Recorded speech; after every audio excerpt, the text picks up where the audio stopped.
नमस्कार, आपके साथ मैं हूं आदित्य कुमार। आज की डेट में सबसे आसान काम हो गया है पत्रकारों के ऊपर आरोप लगाना।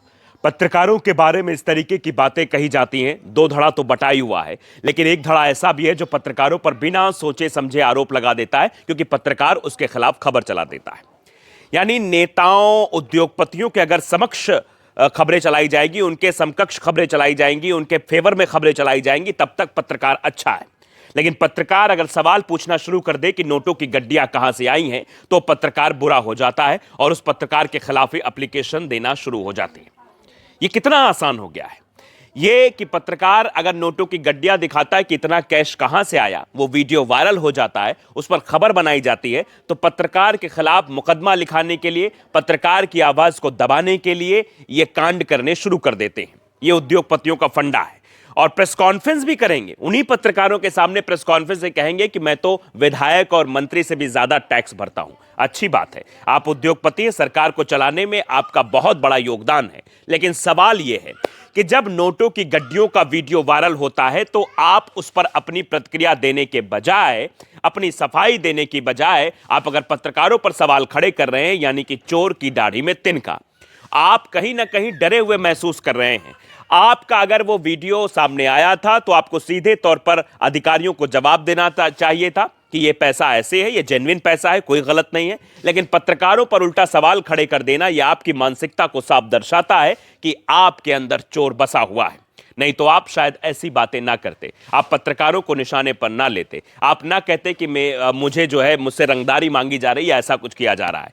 खैर, वो अलग की बातें हैं। हम कुछ आपको चीजें और भी दिखाना चाहते हैं। इस पूरे मसले को लेकर जो चर्चा हो रही है वो रायबरेली जिले में हो रही है। रायबरेली जिले में एक बड़े उद्योगपति, जिनका नाम बताया जा रहा है कि मनोज कुमार पांडे हैं, उनका एक वीडियो वायरल होता है, जिस वीडियो में वो दवाई के गत्तों में नोटों की गड्डियां भरते हुए नजर आते हैं। और इसको लेकर सभी सवाल खड़े करेंगे, इतना पैसा आपके पास कहां आया? आप मेडिकल स्टोर चलाते हैं, आप उद्योगपति हैं, तो इतना पैसा कैश तो आप रख ही नहीं सकते हैं।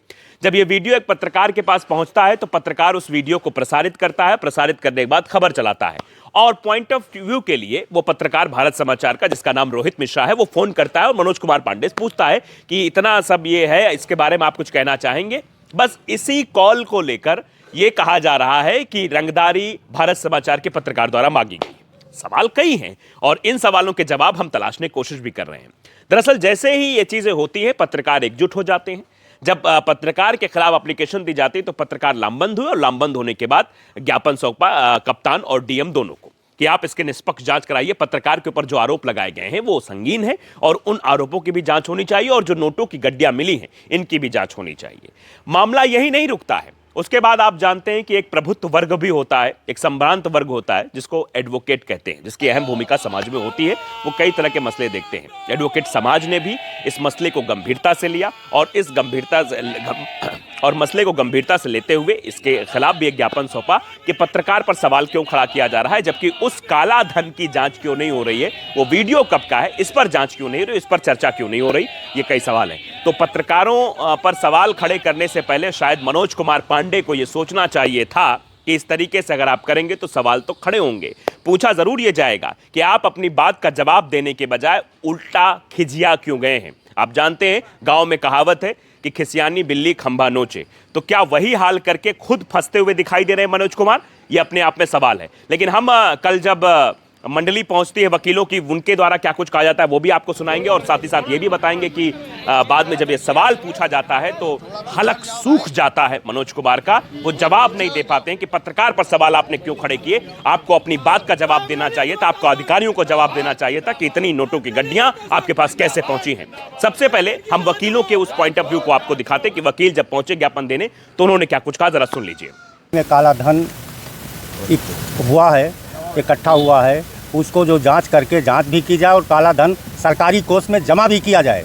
और ये काला धन की जो चोर बाजारी चल रही है, बड़े बड़े लोग नंबर 2 से कमा के इकट्ठा कर लेते हैं और जनता का खून पी रहे हैं, उनकी जांच हो, उनके ऊपर FIR दर्ज करके उनको जेल भेजा जाए। एक सामान्य आदमी अगर 50,000 रुपये की कर चोरी कर देता है, उसके ऊपर नोटिस पे पेनाल्टी और न जाने क्या क्या हो जाता है। और इसी रायबरेली जनपद में करोड़ों रुपए लोग चुराए बैठे हुए हैं, उनके ऊपर कोई कार्रवाई नहीं। मैं किसी पे विगत दिनों 500-500 की नोटें एक दवा व्यवसायी के यहाँ गस्तों में वीडियो वायरल हुआ था। उसके बाद रायबरेली के सम्मानित पत्रकार बंधु अपने अपने चैनलों में खबर प्रकाशित किया था, जिसके बाद दवा व्यवसायी के द्वारा पत्रकारों पे तथ्यहीन आरोप लगाकर उनको दबाव बनाने का प्रयास किया गया है। और उसके बाद जब पत्रकारों पर दबाव बनाने में असफल हुए तो दवा व्यवसायी के द्वारा पत्रकारों के खिलाफ जिस तरीके से उनको बदनाम करने का एक चाल रची गई उनके द्वारा सोची समझी रणनीति के तहत। तो आपने सुन लिया, वकीलों का एक प्रतिनिधिमंडल बार एसोसिएशन के अध्यक्ष के साथ मिलने पहुंचा था और उनके द्वारा ये सब कुछ बातें कही गई हैं और फिलहाल इसकी जांच होगी और जांच के बाद मनोज पांडे भी फंसते हुए दिखाई देंगे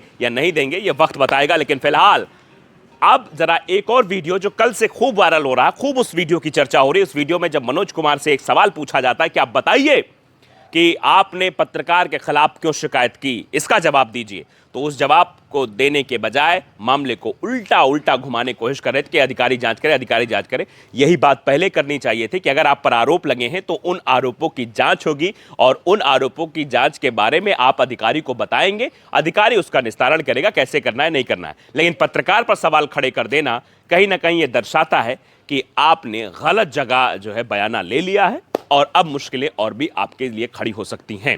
फिलहाल क्या कुछ था उस वीडियो में, जरा इस वीडियो को भी आप देख लीजिए। वीडियो जो वायरल हुआ है आपका, वो नंबर 1 का पैसा कि नंबर 2 का जांच का विषय है, ठीक है, तो उससे आप किस तरह से मतलब आरोप मीडिया पे लगाना? किसी भी सवाल का जवाब नहीं दूंगा, मैंने जो भी जवाब देना है इनका। फिर आरोप कैसे नाम से आप आरोप कैसे लगा रहे हैं भाई? मेरे को बस जांच एजेंसियों से ये है कि इसकी जांच की जाए। तो किन लोगों ने मेरे को बैंक के अंदर से मेरी सिक्योरिटी को लेस किया, किन लोगों ने मेरे को वो किया, ये कौन सा गैंग है? तो अच्छा, वीडियो कहाँ का था? वीडियो कहाँ का था? पांडे जी सोर्सेस क्या है? पांडे जी मेरी बात सुन ले, आप रोहित मिश्रा की बातों का जवाब नहीं दे रहे हैं, ठीक है, अच्छी बात। देखा आपने, ये पूरा प्रकरण इस बात को साफ दर्शाता है कि खिसियानी बिल्ली खंबा नोचे। अगर आप गलत नहीं हैं तो आपको सीधे तौर पर उस वीडियो की जो है सच्चाई अधिकारियों के सामने रखनी चाहिए थी।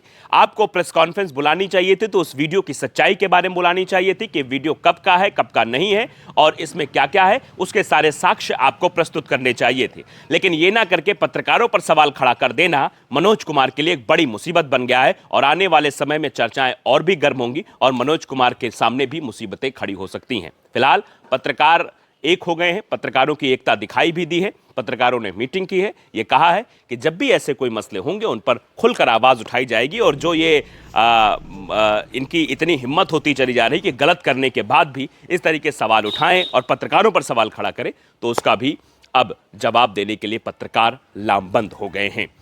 आपकी इसमें क्या प्रतिक्रिया है? आप कमेंट बॉक्स में अपनी राय हमें ज़रूर बताइए ताकि इस पर हम और भी अपडेट आप तक पहुंचाते रहें। नमस्कार।